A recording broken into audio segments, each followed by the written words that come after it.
Baik, assalamualaikum warahmatullahi wabarakatuh. Selamat pagi, atau selamat malam, atau selamat siang.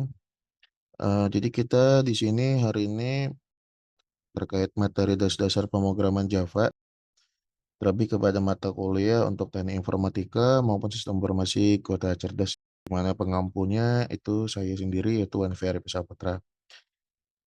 Nah, kita langsung saja karena ini ada membahas kepada praktikum. Ya, di sini adalah tampilan NetBeans. Jadi Bapak menggunakan Apache NetBeans ID 23 ya, di mana ini di September 2024 mungkin ini baru. Nah, kita klik saja di New Project. Nah, pada di New Project ini ada tiga pilihan yaitu adalah Maven, Gradle, sama N. Nah, ketiganya ini Java ya, hanya saja untuk Java with N. Kalau Java Weekend itu NetBeans-nya nanti secara historis mendukung Eng ya secara default. Karakteristiknya itu nanti setiap proyek yang dibuat tanpa memilih Maven ya atau Gradle itu akan menjadi defaultnya. Kemudian nanti untuk kelebihannya sih tidak memerlukan konfigurasi tambahan karena itu default. Juga kelebihannya adalah mudah untuk digunakan untuk proyek Java yang sederhana. Dan untuk N ini adalah yang tertua. Jadi yang kita gunakannya adalah yang tertua. Nah, karena kita akan belajar yang cuma sederhana, kita juga membuat aplikasi desktop yang juga sederhana juga. Nah, sedangkan untuk Maven sama Gradle ini sangat cocok untuk mobile. Kalau kalian ingin menggunakan Maven itu masih bisa untuk apa namanya untuk desktop. Hanya saja saat ini kita pakai N-nya untuk reguler. Nah, perbedaannya apa? Maven, sama Gradle. Kita lihat ini logonya ya bermacam-macam ya, beda-beda. Di sini dapat dilihat kalau with N itu ada kopi, ada asapnya dikit. Kalau Maven ini kopi juga, cuman asapnya kayak ada gimana ya, berbeda ya sama N ya. Nah, kalau Gradle ini kayak gajah ya, kalau kita lihat. Nah, secara urutan, Java Weekend ini tertua, kemudian dia diperbaharui atau teknologinya diperbaiki oleh Maven. Karena kalau N ini dia menggunakan library-nya internal, ngambil langsung di JDK itu sendiri. Sedangkan kalau Maven ini sudah disebut dengan nama dependensi. Jadi ada otomatisasi library, ya library eksternal, misalnya kita ngambil dari internet, itu bisa langsung. Berbeda sama with N, kita harus kita download, kita masukkan secara manual. Nah, kalau Maven ini dia tinggal kita linknya, asalkan terkoneksi internet, insya Allah aman. Nah, ini kesukaan program-programmer untuk skala proyeknya menengah ya, untuk menengah ke atas. Gradle juga ya, menengah ke atas. Hanya saja kalau Maven ini sudah diperbaharui dengan teknologi Gradle ya. Jadi urutannya N, Maven, baru Gradle. Nah, Gradle ini memang spesialisasi untuk mobile ya. Kalau kita sudah memulai Kotlin, bahasa Kotlin ya, pengembangan lanjutan dari Java itu akan otomatis dari Gradle. Atau kita pakai Android Studio aja, akan otomatis dipaksa ke Gradle. Tapi kita bisa downgrade ke Maven kalau Android Studio ya, nanti di mata kuliah lanjutan. Nah, kalau di mata kuliah ini kita menggunakan weekend saja. Nah, kita klik kiri ya. Kita klik kiri ada Java FS, Java Web, Enterprise, Modul. Nah, Java FX ini kalau misalnya tampilannya lebih eye catching ya. Nanti ke arah GUI, tapi kita ini aja dulu ya belajar Java Web Application. Oke, atau di sini namanya project name. Project name ini kita masukkan aja praktikum 2 ya. Nah, untuk penamaan project ya, penamaan project tolong diingat bahwa ini adalah nama aplikasinya ya. Dan biasanya nama project itu huruf depannya adalah huruf besar ya. Kita boleh menggunakan simbol, misalnya simbolnya underscore gini nggak masalah, tetapi jangan sampai underscore-nya di depan ya. Jangan ada underscore atau simbol-simbol yang di depan. Simbol yang kita pakai ya cuman anu aja lah ya underscore aja. Jangan ada menggunakan spasi ya, hindari menggunakan spasi. Dapat dilihat di sini pengaruhnya nanti ya. Nah, kita gunakan aja tanpa spasi, cari aman aja ya. Ininya depan untuk huruf awalan katanya huruf depan, terserah habis ini mau angka atau berapapun atau simbol juga ya nggak masalah. Nah, setelah itu ya, ini karena kita pemula ya, baru aja ya, karena mata kuliah sebelumnya mungkin bahasa saya di tempat kalian, ini karena ibaratnya sambil belajar ya, kita ngerapel, create main class-nya nih dinonaktifkan aja, kita masih belum butuh untuk saat ini. Nah, penempatannya, tolong penempatannya sama seperti saya ya, maksudnya bukan berarti nama folder OneDrive ada ya, nggak perlu kayak gini ya. Maksudnya saya itu sama itu adalah dalam format penamaannya ya, format penamaan seperti ini. Tidak ada spasi, kemudian tidak ada simbol. Kita hindari simbol sama spasi di sini ya. Kalau misalnya ada simbol kayak misalnya, huruf Korea ya biasanya mahasiswi ya, misalnya mahasiswi itu suka font Korea ya. Nah itu akan berpengaruh besar, pada saat running. Ya atau misalnya cowok, cowok suka anime kan, itu biasanya fontnya dia Jepang. Nah, tolong hindari yang kayak tadi simbol atau spasi, bagi ada yang spasi tolong dirubah ya. Kalau misalnya ada spasi, "Pak, ada simbol gimana, Pak?" Ya dirubah, cara ngerubahnya gampang aja ya. Cara amannya tinggal kalian bikin folder misalnya di drive D atau di drive E atau drive C ya bebas ya, ini lokal disk C, D ya atau E bebas aja. Kemudian kalian bikin aja folder baru ya, ini ada di sini tombol folder baru ya.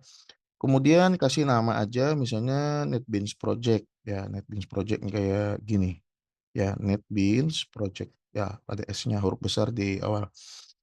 Jadikan dia, pilihan projeknya, ya.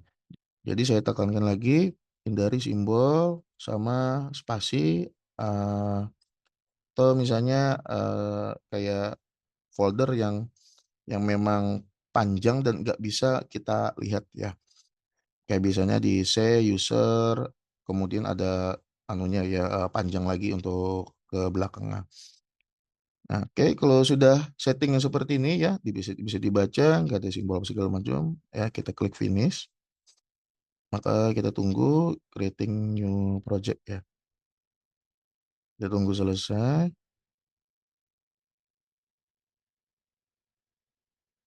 Baik, ya. Nah, jadi sini kita menggunakan Apache NetBeans, kita nggak menggunakan Visual Studio Code. Alasannya itu karena kita mau bikin aplikasi GUI ya nanti ya, Graphical User Interface, di mana ada form nanti ada atau frame ya, form atau frame, ada button segala macam di mana Visual Studio Code nggak bisa mengakomodir ya, nggak bisa mengakomodir hal tersebut. Kalau misalnya kita hanya sekedar Java biasa aja, Java seperti yang kayak bahasa C yang kalian pelajari ya, cuman print aja ya sebenarnya nggak masalah. Tapi kalau sudah masuk nanti materi di modul ke atas itu susah. Jadi kita belajar, menggunakan Apache NetBeans saja, ini memang spesialisasi, untuk Java dan desktop-nya. Mungkin, kelompok lain ya, kelompok 1, 2 sudah ada belajar tentang sejarah, kemudian kelebihan dan kekurangan ya. Ada beberapa kelompok yang presentasi kelebihannya misalnya ya, kelebihan Java itu adalah di garbage collection. Ya, ini garbage collection yang dapat kita lihat di atasnya. Jadi berbeda dengan bahasa pemrograman lainnya ya, eee, jadi Bapak pernah bikin aplikasi pakai Delphi pernah, pakai VB pernah, Visual Basic ya itu bahasa C, itu enggak seperti ini, enggak ada nah kita lihat ya, enggak ada garbage collection. Nah kalau kita mau bikin aplikasi dengan yang bahasa tadi, kalau kita, memang awalnya memorinya itu rendah ya, di awal itu memorinya rendah sekali kalau di bahasa C dan juga yang Delphi ya. Itu kita awalnya rendah, namun pada saat kita running terus-terus kan nggak mungkin kita bikin aplikasi itu nanti stuck terus di apa, close project kemudian open lagi ya, jarang kayak gitu. Biasanya kita kan stagnan, stagnan di interface-nya, di stagnan interface-nya kayak gini ya, di IDE ini, ya stagnan. Kita running, ada error, perbaiki lagi. Nah, kalau bahasa saya dan yang bahasa lainnya itu numpuk, memori itu numpuk. Dapat dilihat nanti di task manager ya. Di task manager itu kan kelihatan memori full. Nah, kalau sudah sampai mentok kalau kita paksa running, maka kan muncul namanya itu, peringatan dari Windows-nya ya, bahwa memorinya sudah penuh dan itu akhirnya nanti ngebikin not responding atau force close. Nah, tapi kalau Java dia berbeda. Java ini memang dia akan langsung catch up tinggi ya, catch up tinggi kayak gini kan langsung tinggi dia 150 mega. Namun dia ada otomatisasinya. Nah, itu disebut dengan nama garbage collection. Jadi kita nggak perlu mikir tentang optimasi memorinya. Udah kita serahkan aja kepada Java itu sendiri. Nah, jadi kelebihannya memang startingnya besar. Kekurangannya ya, kekurangan dari Java itu starting memorinya dia besar. Keuntungannya karena sudah diplot ya, jadi dia otomatisasi sendiri untuk bagian memorinya, kita nggak perlu mikir. Nah, itu adalah salah satu kelebihan dari Java. Java ini handal ya. Kemudian, ada yang presentasi juga bahwa kemarin Java itu cross platform, ya itu benar. Di Java ini bisa lintas sistem operasi, bisa di Windows ya, dia bisa di Mac, dia bisa di mobile juga, bisa di Linux juga ya. Ke 3 atau 4 sistem operasi itu ya, di 4 sistem operasi anggap ya. Itu bisa memang jalan dengan baik. Kenapa? Karena memang dia mendukung cross platform asalkan dia ada JDK atau JRE. Kalau kalian install JDK, di dalam itu sebenarnya sudah ada JRE, yaitu Java Runtime Environment ya. Asalkan sebenarnya sudah ada keinstall JRE tadi ya, insya Allah semua aplikasi yang kita bangun pakai Java bisa jalan. Nah, tapi kalau kita sebagai pengembang itu JDK. Nah, JDK itu levelan di atas JRE. Jadi kita mau mengembangkan aplikasi, mau bikin itu bisa. Kalau hanya JRE aja, itu nggak bisa mengembangkan aplikasi, hanya bisa running. Nah, itu syaratnya. Memang kelebihannya dia cross platform, kelebihannya ya. Tapi ada syarat. Syaratnya itu adalah harus diinstal JDK. Ya, dan itu dikonfigurasi pula. Jadi bukan hanya sekadar install, udah ibaratnya selesai lepas tangan, enggak ya, harus dikonfigurasi.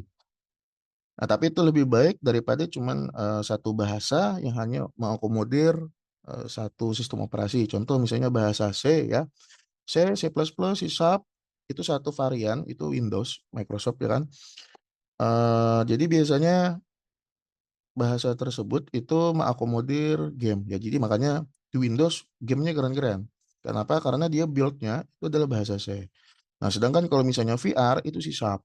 Ya, makanya kan misalnya kayak kita membuat aplikasi yang VR ya, yang VR itu pakai kacamata yang ada kameranya gitu ya. Ada juga kacamata besar yang kita anukan handphone di depannya ya. Nah, kayak gitu tadi itu bahasa C Sharp ya, C Sharp. Ya itu memang golongannya masih golongan C ya, golongan C. Dan memang ke arah gaming dipakai orang. Nah, makanya kan nggak ada, saya belum belum pernah nemu ibaratnya banyak aplikasi yang keren-keren misalnya di Mac ya, Linux jarang. Ya, sistem operasi itu masing-masing ada anunya, ada slot-slotnya ini untuk apa ya. Windows itu memang enak untuk dipakai udah. Nah, untuk dipakai kompatibilitas banyak ya, tapi kekurangannya memang sih kita akui di bagian security-nya ya, tapi itu juga gara-gara usernya juga, bukan bukan di sistem operasi sudah cukup standar ya, bagus.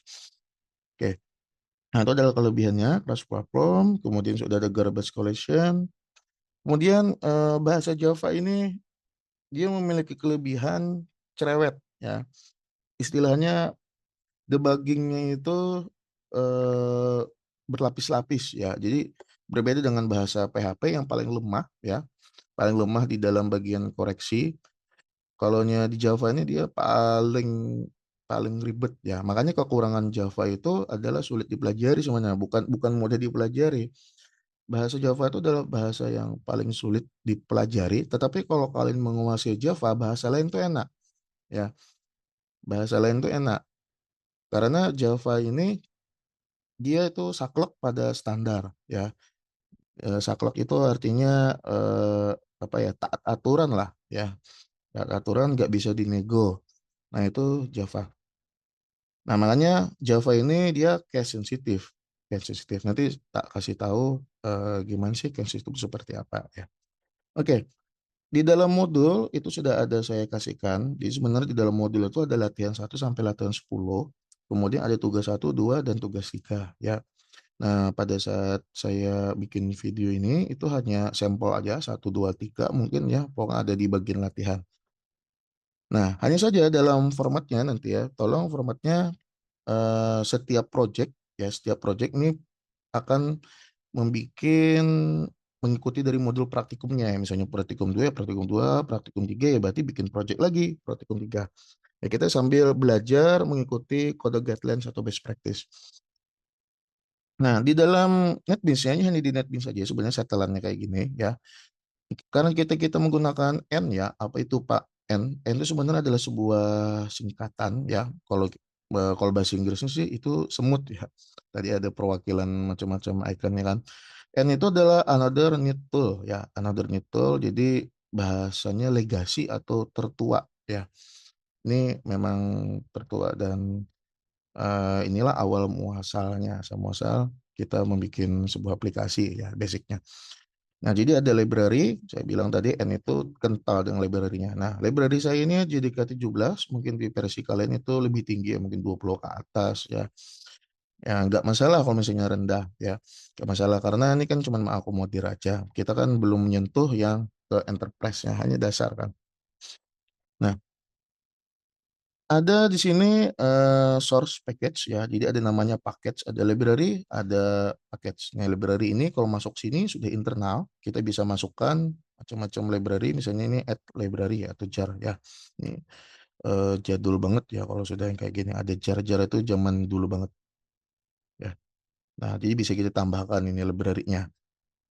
Nah, untuk paket pada praktikum kan ada latihan, ya latihan 1 sampai 10 sama tugas 1 sampai tugas 3 ya untuk modul kedua. Nah, ini bisa kita bikin aja, pecah aja ya. Klik kanan, maaf ya, klik kiri di source package ya. Jadi klik kirinya bukan bukan di default, tapi klik kirinya di source packages-nya ya. Klik new Java package. Kemudian ini huruf kecil semua aja, masukkan aja percobaan ya. Percobaan, P-nya kecil. Jadi jangan huruf besar. Klik finish, nanti juga klik kiri di sini lagi, masukkan Java package tugas ya. Nah, lakukan ini berulang nanti di setiap praktikum. Misalnya praktikum 3 berarti bikin aja lagi percobaan tugas ya. Nah, ini sudah ada 2 package ya, di mana ini setara ya. Mana ini harus setara. Setara di mana Pak? Setaranya gini, ketika kita klik kiri di sini, percobaan sama tugasnya sejajar. Dia bukan bukan ibaratnya bukan lagi subnya ya. Nah, sekarang kita sesuaikan dari latihan 1. Latihan 1 tuh hello world ya, biasa. Kita klik kiri ya, kiri di percobaan, karena kita mau masuk di percobaan, klik kiri aja di percobaannya ya. Kemudian klik kanan, pilih Java Class ya. Nah, di sini kita masukkan latihan 1. Nah, L-nya besar. Jadi L-nya besar, jangan L kecil, karena kelas itu pasti dia huruf besar depan ya. Nah, bahasa pemrograman lain kayak PHP, tapi dia menggunakan framework CodeIgniter ya, atau mungkin Laravel, penamaan kelas ya, penamaan kelas itu pasti dia huruf besar duluan ya, sama penamaan file. Dan itu bahasa pemrograman lain framework kayak CI atau Laravel yang untuk web ya, itu mengadopsi beberapa guideline dari Java. Memang Java ini kental sekali untuk kayak gitu ya, cerewet ya. Oke, di sini kita nggak perlu ngapa-ngapain, superclass nggak perlu, interface nggak perlu ya. Ini udah klik, ini finish udah selesai. Klik finish, kita tunggu. Oke ya. Nah, di sini sudah kelihatan ya kan, sudah kelihatan ada di sini komen-komen segala macam ya. Ya, baik ya. Nah, sebenarnya ada komentar di dalam modul itu sebenarnya sudah ada teori, tapi teorinya bisa kalian baca aja ya. Saya jelaskan aja yang singkatnya, yang penting apa yang ada di depan. Nah, yang kayak gini disebut dengan nama Javadoc sebenarnya ya. Jadi komentar itu kan terbagi 3, ada C style, ada C++ style, ada Java Java style ya. Javadoc kita bilang. Kalau C itu seperti ini ya, ini C++ atau C style. Jadi kayak gini untuk ngetiknya ya. Bentar saya supaya fixnya saya cek dulu supaya ya C++ ya. Nah, C++ ini kayak gini ya. Dia menggunakan tanda komentarnya menggunakan ini. Ya, ini C++ ya. Mungkin kalian sudah pasti pernah make ya. Nggak mungkin nggak. Disable, enable coding pakai ini ya. Per baris. Nah, kalau kayak gini biasanya adalah per baris. Kalau kita tekan enter di sininya, misalnya ini komentar satu ya. Ini adalah komentar dua, komentar dua. Nah, komentar dua ini kebaca, kedetek dia. Nah, kalau kita ingin kasih komentar ya harus per line ya, per line. Nah, kita juga bisa mengadopsi Java ini selain C++ ada C style ya. Jadi per blok. Biasanya sih simbolnya kan kayak gini ya kan. Nah, blok mana sampai blok mana dikasih gini. Nah, ini adalah C C style ya, C style ya. Jadi cuma kasih slash, bintang, bintang slash ya kayak gini ya. Nah, berbeda dengan Javadoc. Javadoc itu ibaratnya mengadopsi dari gaya C, tapi perbedaannya ada bisa generate di generate ininya. Ini generate mana Javadocnya? Ada di sini generate Javadoc, validate debug profile. Bentar ya. Oke. Nah, di sini intinya ini bisa dilakukan generate Javadoc. Nah, nih dia analysis Javadoc ya. Jadi bisa di generate. Nah, generate Javadoc. Nah, Javadoc itu apa sih? Javadoc itu adalah sebuah dokumentasi bagi programmer cara menggunakan sebuah fungsi atau bagaimana cara menggunakan mengakses objek lain ya atau instance objek lain. Nah, itu penting bagi Java ya. Karena kalau bahasa pemrograman lain dokumentasinya manual. Tapi kalau di sini enggak ya. Dokumentasi manual tuh kasih komentar ya cara menggunakannya bla bla bla bla bla bla bla gini ya. Nah, itu dokumentasi manual. Kalau Java Doc enggak, dia otomatis. Nah, perbedaannya di mana, Pak? Perbedaannya adalah kita kasih slashnya. Slash bintangnya dua kali. Ya, kemudian bintang sekali, kemudian kasih slash. Ya, ini adalah Java Doc nih kayak gini. Ya, jadi gaya style ini style C++ ya. Nah, ini style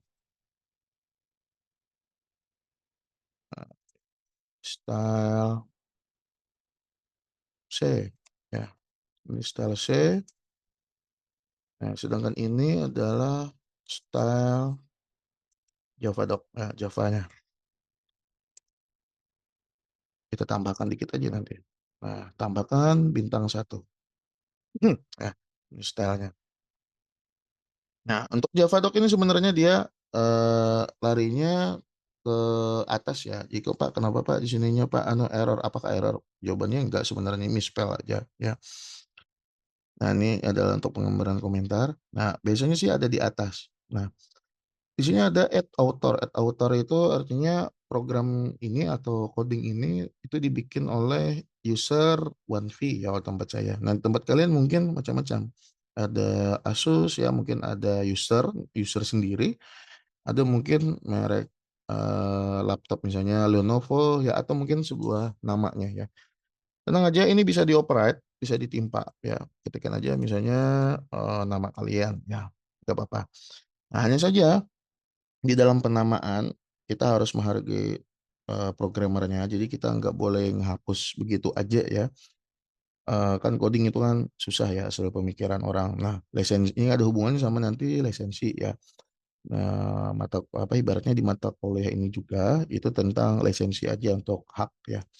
Hak akses atau hak cipta nanti ada CC BY ya.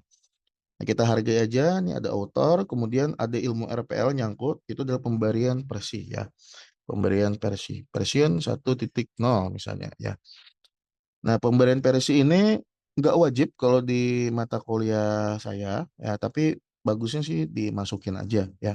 Karena versi ini adalah ketika kalian membuat sebuah file maka versi ini pasti 1.0. Kalian bisa tambahkan lagi satu di belakang, gini, nggak masalah ya. Kalau ini artinya kalau paling depan itu adalah mayor, kalau di belakang ini sebenarnya adalah minor. Nah, belakangannya lagi berarti lebih minor daripada yang versi sebelumnya. Nah, ini ada yang ngisikan satu, ada yang ngisikan A ya, ada yang ngisikan B, ada satu A ya. Jadi programmer itu masing-masing punya standarnya sendiri ya. Kalau misalnya kalian nggak terlalu banyak, ya sudah menggunakan 2 poin aja 1.0.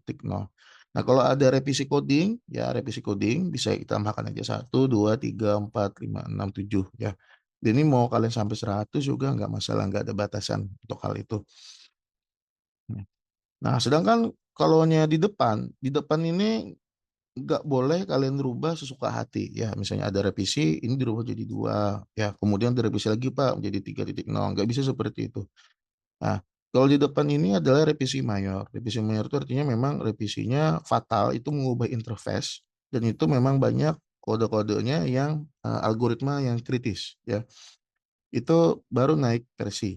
Tapi kalau cuman algoritma sederhana, tidak merubah sebuah interface yang antar muka, ya di belakang aja mainnya.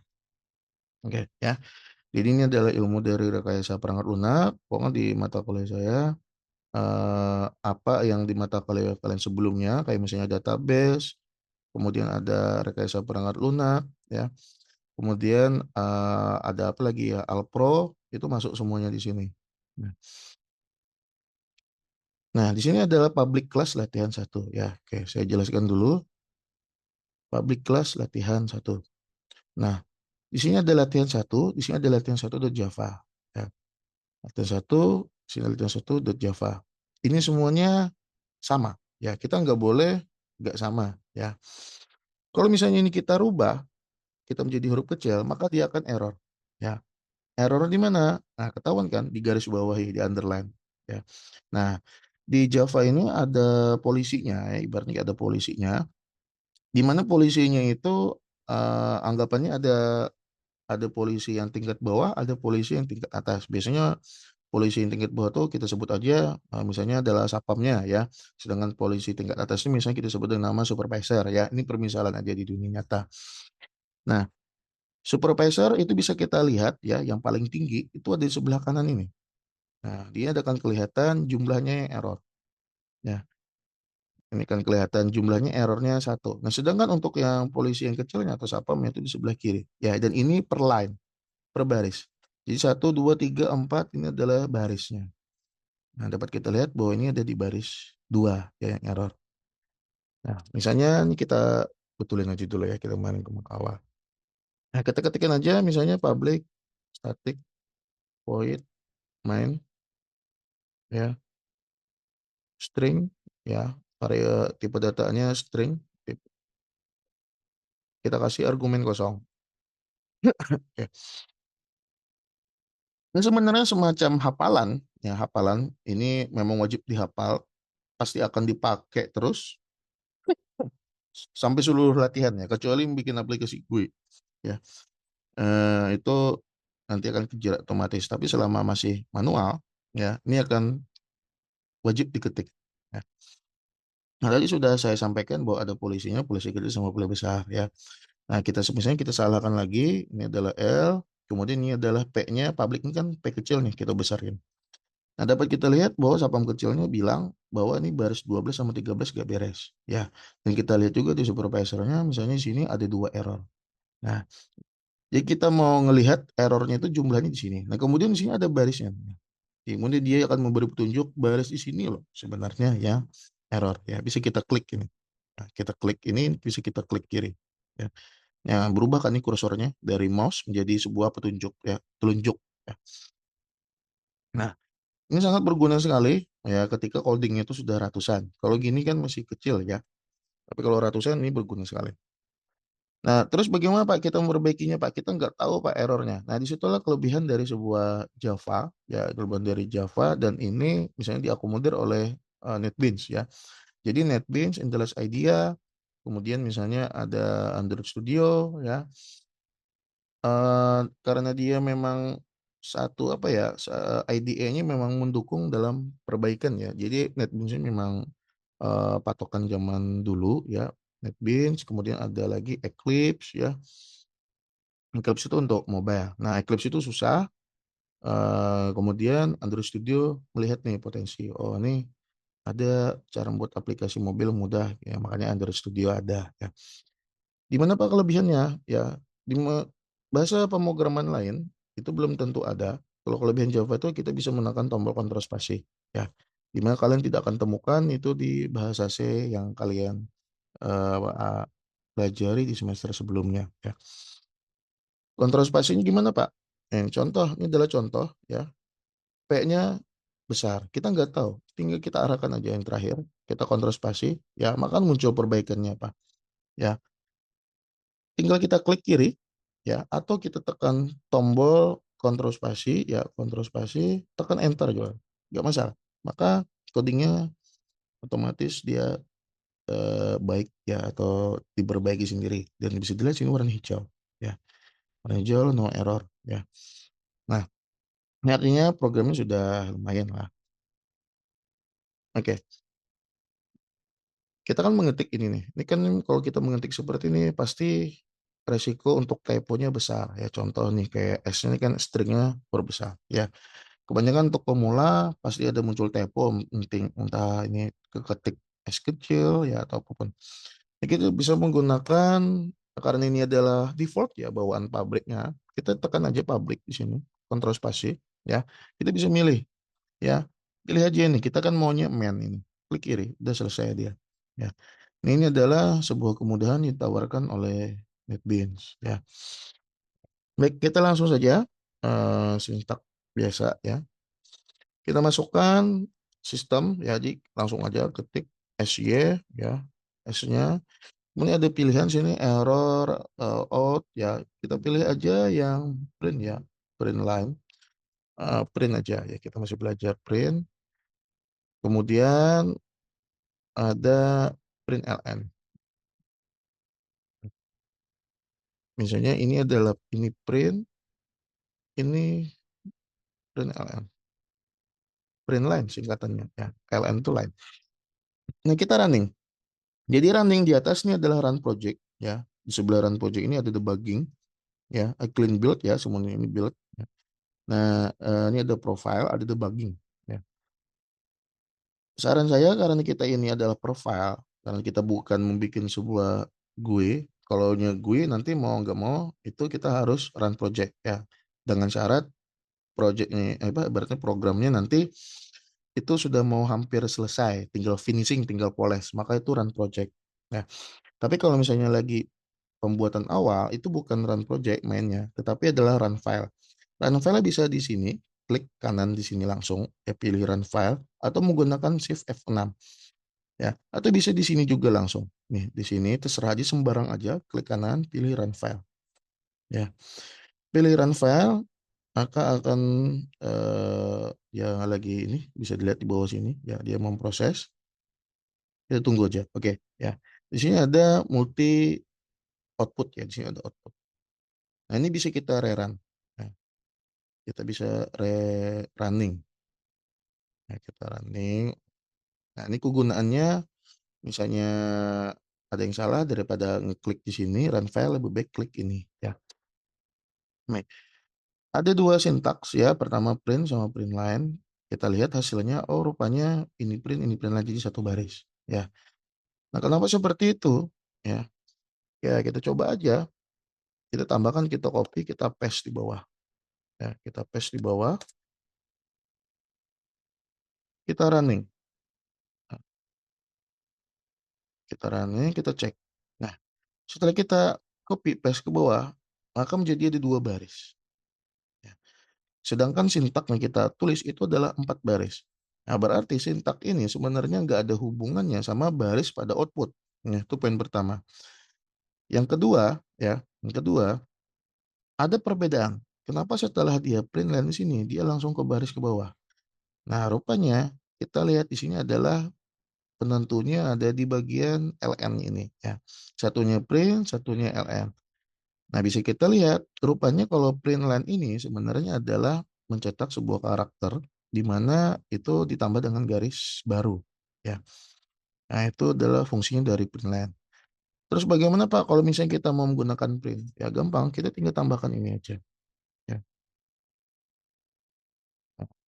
Jadi, bedakan antara ini, ya, sama ini, ya. Yang benar itu akan jadi bold otomatis ya, otomatis menjadi bold. Nah, ini yang benar. Oke, jadi tambahkan aja and di sini juga slash and ya, kita running. Nah, setelah kita running, rupanya dia menjadi rapi seperti ini, langsung jadi 4 baris. Nah, bisa kita ambil kesimpulan, kesimpulannya adalah print line di sini, print ln itu bisa ya, bisa mencetak sebuah string ya, sebuah literal string di sini, ditambah dengan garis baru. Nah, print juga bisa seperti itu, asalkan dia ditambahkan dengan tag, ya. Dengan tag ini, tag-nya adalah slash n itu artinya new line, ya, atau garis baru. Oke, nah kita sudah, ibaratnya mempelajari untuk mendasar, bagaimana kalau misalnya kita masukkan hal-hal yang mendasar, misalnya, ini adalah halo, misalnya nama Anda adalah Andi ya misalnya. Nah, kita masukkan sini misalnya, ya ini kita kasih tes n, misal di sini adalah halo, nama nama saya Dandi, kemudian ini adalah nama saya adalah misalnya adalah Budi misal. Nah, kita kasihkan ini adalah spasi misalnya, kita kasihkan ini spasi. Nah, ininya kita hapus aja.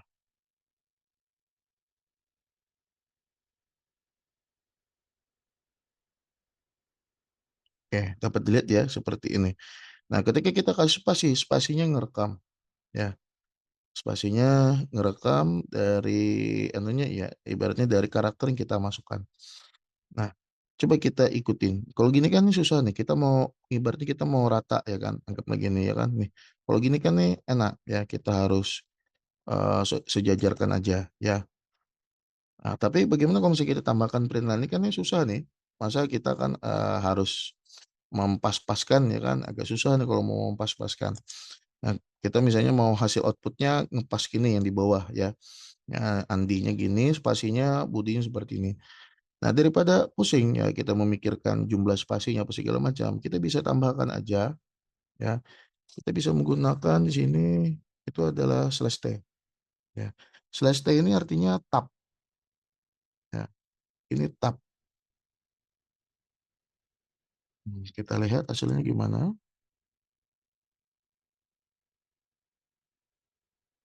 Ya.